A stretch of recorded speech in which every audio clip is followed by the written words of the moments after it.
They're sticky, they're round, they're shaped like dumplings, so even if chocolate is not a traditional auspicious food, can we just say it is? Can we just say that these dumplings represent prosperity and family unity and all the goodness that is chocolate? All right, culture police, come at me.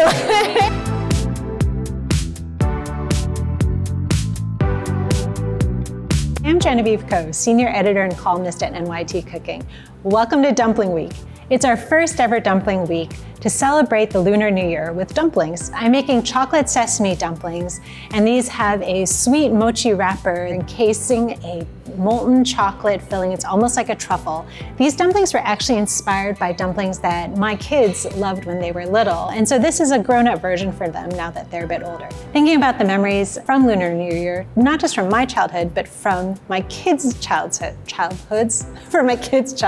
I thought a lot about and I worried a lot about how far they would go from their culture. And at a certain point, I just realized that actually the way that they celebrate Lunar New Year, understand it, is of course going to change. And that one of those ways is of course through food. This mixing of cultures is really a part of this celebration. It's part of the way that we celebrate Lunar New Year now. The first thing I'm going to do is make the chocolate filling.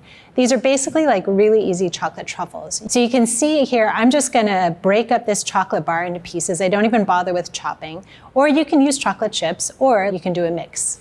Put the chocolate in this metal bowl, set it over simmering water, and when about 2/3 of the chocolate is melted, then you can take that off the heat and then stir gently until the rest of the chocolate is melted. And then you're going to add sweetened condensed milk, toasted sesame oil, and a pinch of sea salt.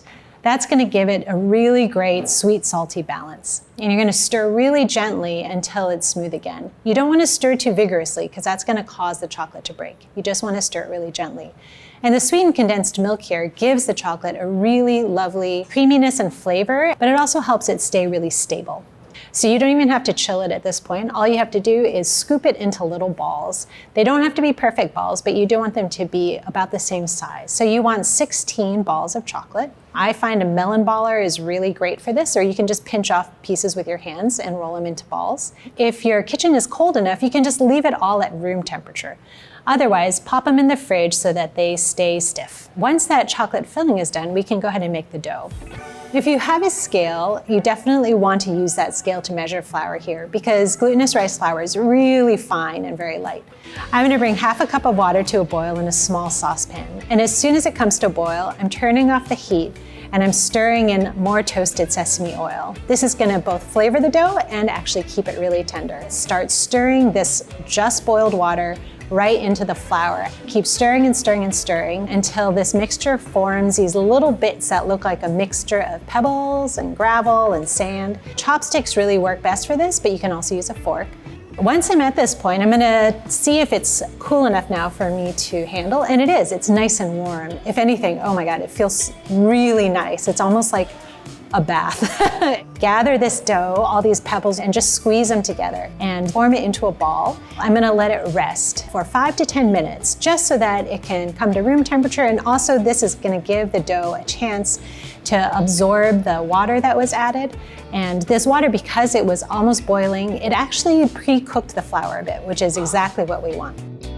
It's been about 7 minutes, and I can feel that the dough has had a chance to rest, it's relaxed a bit, but I can also feel that it's sort of sticky and it's sticking to my fingers. So I'm gonna knead this dough on a floured surface until it doesn't stick to my fingers anymore. I sometimes find that I don't have to add any extra flour, that at this point the dough is totally perfect. It really just depends on how dry my kitchen is or what the humidity is like in the air. It is pouring rain today, so it's pretty humid.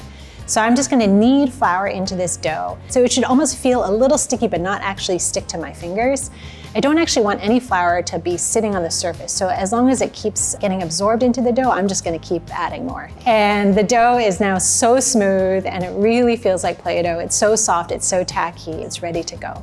And I'm gonna roll it into this log and cut it into 16 even pieces by cutting it in half first, cutting these halves in half until I get to 16 equal pieces. So these little dough balls, I definitely want to keep them covered with the same damp towel that I was using earlier for the dough, because if this dough dries out on the outside, it actually develops these weird cracks and dry bits. One of the important things with dumplings is that you always want to pinch out your dough so that the edges are way thinner than the center. You almost have a little like fat belly of dough in the middle, and then as you move out towards the edge, it should get thinner and thinner and thinner because you're pleating all those edges together. By doing it this way, you're gonna end up with an even layer of dough all around. So now that the dough is about a 3-inch round, put one of these chocolate balls in the middle and start pleating it. While holding it up, I'm gonna just start pleating it on one side and keep going around in a circle, all the way around until I get to the other end. And it's okay that the top is open because now I'm just gonna gather all that pleated dough and pinch it shut. Gather it pretty gently because this dough is so soft and malleable that if I pinch it really hard, it's gonna get rid of those beautiful pleats. And if I have a little extra dough, I'm gonna pull it off, but sometimes, it depends on the size of your dough and balls. Sometimes, when I don't feel like going through all the pleating and I just wanna get these done really quickly, or if I'm doing it with my kids and they don't feel like pleating, I just bring the dough up around that chocolate filling and you get all these natural pleats anyway. I'm just gonna do that with all of my dough balls and all of my chocolate balls.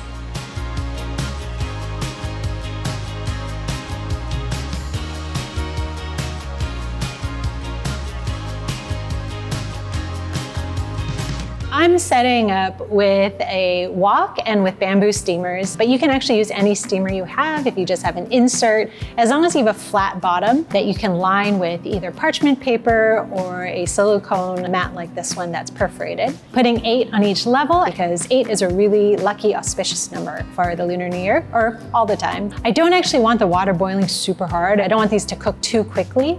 This dough is quite delicate and I also don't want the chocolate to break. And I'm just gonna keep checking these dumplings as they steam. And what I'm looking for is for the dough to become translucent. The dough actually is taking on this, it's almost like a pearlescent quality.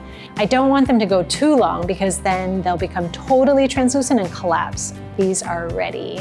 And while they are still warm and sticky, I sprinkle the tops with black and white sesame seeds. I just love the nuttiness of both of them. So these are my chocolate sesame dessert dumplings. All right, so let's see how our dumpling is. So good and so sticky.